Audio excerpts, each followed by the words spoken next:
So the big news this week in the credit card industry is Chase Bank is now going to be offering some significant upgrades to their Freedom line, the Chase Freedom and the Freedom Unlimited card.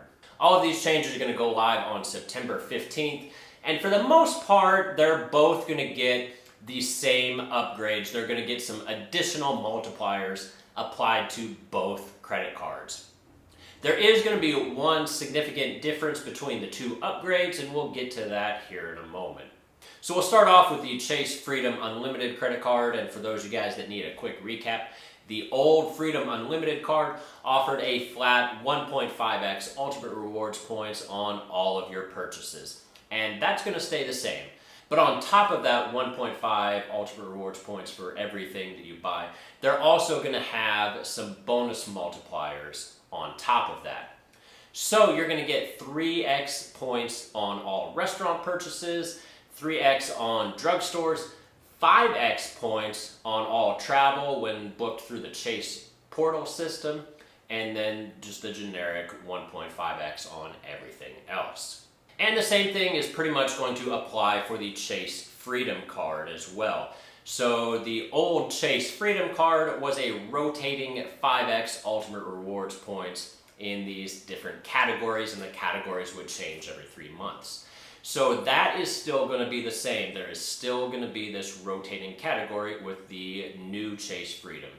However, on top of that, it's still going to get these additional bonus multipliers of 3x at restaurants, 3x at drugstores, 5x on Chase travel portal bookings, and then just the 1% or 1 Ultimate Rewards points on all of your generic purchases. So when it comes to multipliers, both credit cards are going to get the same new benefits and same multipliers applied to both of them, and they will just retain their existing benefits on top of that.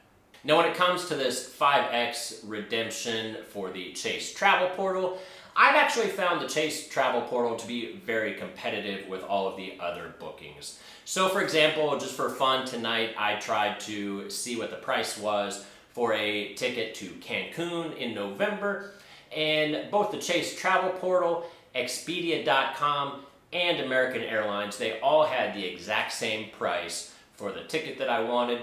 So 5x points is going to be a very welcome boost, considering that the Chase travel portal is just as good as any other portal. Now obviously this is going to be one of those, your mileages may vary. Sometimes one particular portal may or may not be a little bit cheaper, so you're definitely going to want to still do your homework. But the 5x points is definitely going to be worth it for the most part with this portal. And as far as sign-up bonuses go, both of these cards are going to retain their existing sign-up bonuses. And that's going to typically be about $200 in cash back for spending $500 within the first 3 months. And then both of these cards currently have a special introductory bonus of 5x multiplier on all grocery purchases for the first year, up to a maximum of $12,000 in spend.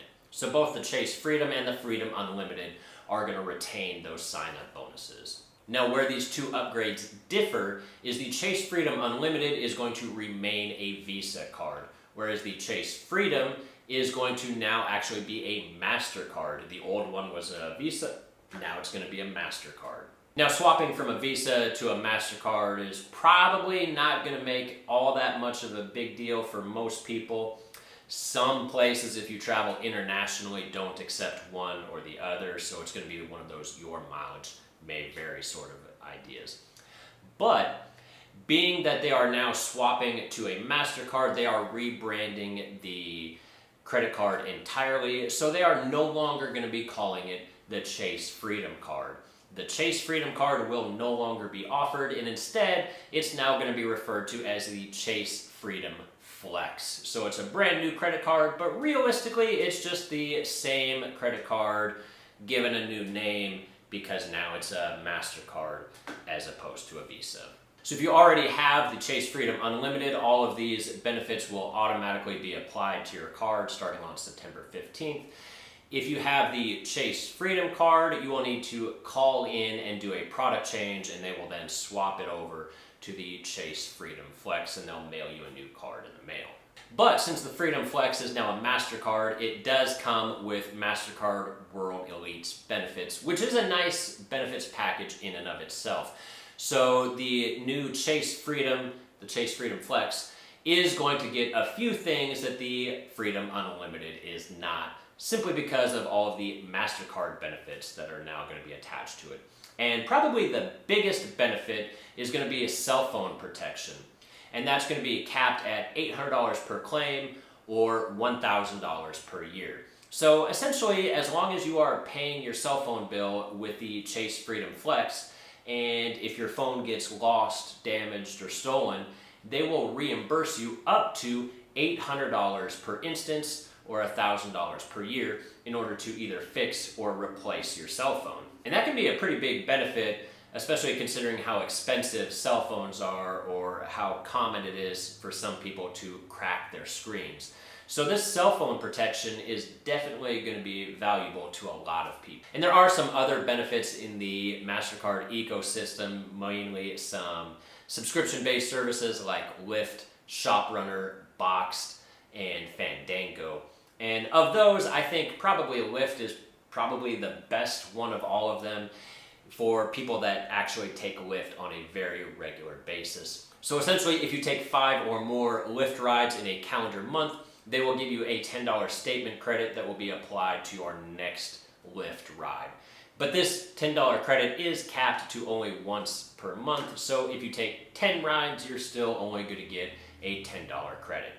Now, I think these upgrades are fantastic. I know that ever since coronavirus has kicked off, both Chase and American Express have sort of been battling it out, adding more and more benefits to all of their credit cards, trying to win over the consumer market during this pandemic. So it's definitely going to be beneficial to the consumers like you and I. And I think these upgrades make these cards much more competitive because, to be honest, I think both of these cards were rather underwhelming, especially for a universal everyday spend card, especially when you had cards like the Wells Fargo Propel that just had a lot of different multipliers in useful categories. About the only thing that both of these Chase Freedom cards had going for them was that they earned Ultimate Rewards points, so if you were going to transfer them out, sometimes you can get some outsized value, but if you were going to be redeeming these points for cash back, they were actually not very good credit cards.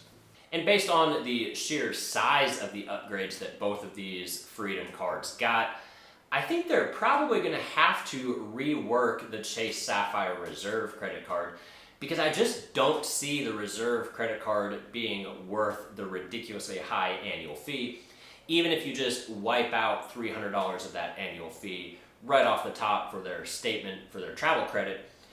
It's still rather underwhelming of a card even once you factor in the 50% redemption bonus for travel. So while nothing is official, I wouldn't be surprised to hear a significant boost to the Sapphire Reserve in the coming months because right now there really isn't much of a reason to ever get the Chase Sapphire Reserve. So if you think they should make some changes to the Reserve, leave some comments down below and let me know what you would change to make the Chase Sapphire Reserve a little bit more competitive with the other credit cards on the market. If you found this video useful, be sure to subscribe, give it a thumbs up. It really helps the YouTube algorithm. And as always, I'll see you all again next time. Thanks.